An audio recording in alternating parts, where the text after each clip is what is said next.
Բեռնում երկօրյա համաժողովից հետո հայտարարություն է ընդունել եկեղեցիների համաշխարհային խորհուրդը։ Համաժողովի մասնակիցները 2 օր քննարկել են Արցախի հայկական հոգևոր և մշակութային ժառանգության պահպանության հարցը։ Խորը ցավով ենք արձանագրում 2023 թվականի սեպտեմբերյան ռազմական գործողություններից և շրջափակումից հետո Արցախի ավելի քան 120,000 էթնիկ հայերի բռնի տեղահանումը։ Մենք վկայում ենք տարածաշրջանում բազմադարյա ներկայության ջնջման, եկեղեցիների, գերեզմանոցների, հուշարձանների և այլ սրբավայրերի ու մշակութային վայրերի զանգվածային ոչնչացման մասին։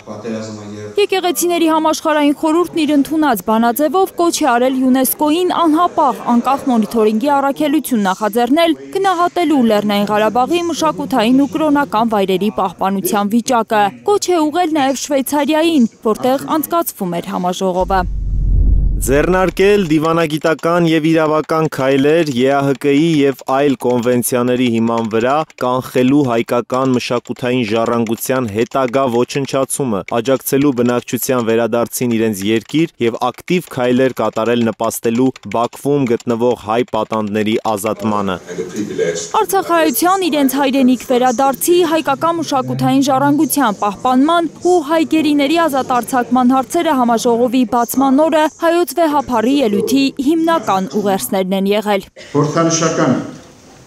որ այս համաժողովը մեկնարկում է Շվեյցարիայում, մի երկրում, որտեղ մարդու իրավունքներն ու ազատությունները ճանաչվում և պաշտպանվում են որպես համամարտկային արժեքներ և ամրագրված են այստեղ ստորագրված միջազգային կոնվենցիաներով ու հռչակագրերով։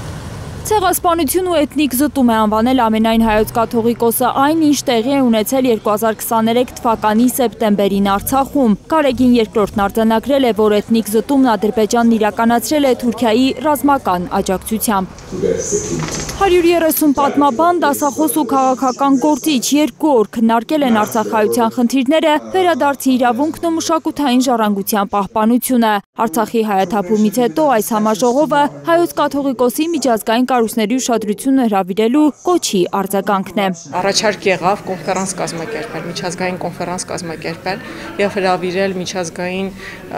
ասպարեզի մասնագետների, պատմաբանների, դասախոսների, նաև քաղաքական գործիչների, որպեսզի գան և խոսեն Արցախի պատմամշակութային ժառանգության պաշտպանության մասին, ինչպես նաև ինչպես կարելի է արցախցիների վերադարձը կազմակերպել այսօրվա դրությամբ դեպի Արցախ։ Արցախի հայաթափման պատմությունը պատկերավոր ներկայացնելու համար արցախցի լուսանկարիչ Դավիթ Ղահրամանյանի լուսանկարների ցուցահանդեսն է կազմակերպվել Բեռնում։ Դավիթը եղավ մեր Արցախի ձայնը, այսինքն Դավիթը ներկայացրեց Արցախը և իր վկայությամբ, թե ինչպես է նա Արցախը լքել։ Թե ինչ է կատարվել Արցախում, համաժողովին մասնակցած բարձրաստիճան հոգևորականների մի մասը նոր է իմացել։ Մենք մեր համերաշխությունն ենք ցույց տալիս հայ առաքելական եկեղեցուն, բարձրաձայնում ենք, թե ինչ է տեղի ունեցել։ Ես նոր եմ իմացել, թե ինչ է տեղի ունեցել։ Հովակիմ Սրբազանի հետ հանդիպումներից մեկի ժամանակ իմացա, թե ինչ է կատարվել ձեր երկրում։ Մենք աղոթում ենք հայ ժողովրդի համար։ Ուրախ ենք, որ Գարեգին II այստեղ էր ու խոսեց համաշխարհային հանրության միասնական գործելու անհրաժեշտության մասին։ Շատ կարևոր ընդգծում էր, որ զանգվածային լրատվամիջոցները պետք է պատշաճ լուսաբանեն Արցախում կատարվածը։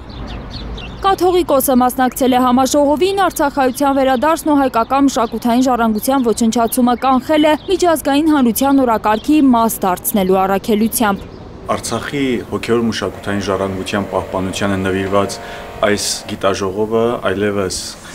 իրականացված է և բնականաբար սա մեծ հնարավորություն է աշխարհի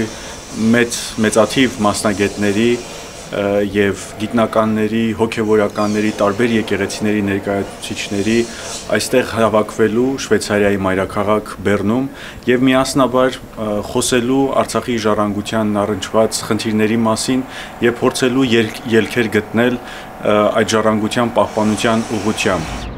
Իդեպ Շվեյցարիայում խորհրդարանական հանձնաժողով է ստեղծվել, որը պետք է խթանի Լեռնային Ղարաբաղի շուրջ ստեղծված իրավիճակը կարգավորելու խաղաղ նախաձեռնությունը։ Ըստ Շվեյցարիայի հանրային SRF հեռուստաալիքի, հանձնաժողովը կստեղծի հարթակ Լեռնային Ղարաբաղի և Ադրբեջանի ներկայացուցիչների երկխոսության համար։